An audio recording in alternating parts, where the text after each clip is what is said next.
Okay, you can see here that all of the insulation and wood that was damaged by the flood has been removed all the way through there.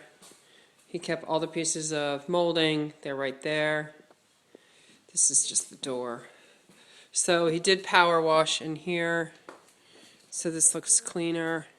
Again, everything has been removed. Everything's been pushed up to the front of the house, excuse me, of the garage. And then over here, you can see the work that needs to be done. But for what he was contracted to do, I hope he did spray it. Looks like he did it.